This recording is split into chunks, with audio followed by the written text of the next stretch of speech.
ET110 carbon monoxide detector. Has a little few second boot up.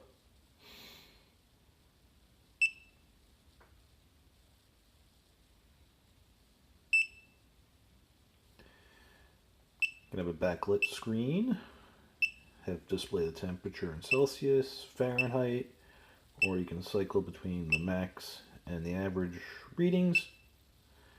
You can silence the alarm. This light blinks green when it's in a safe condition. It changes to yellow sometimes.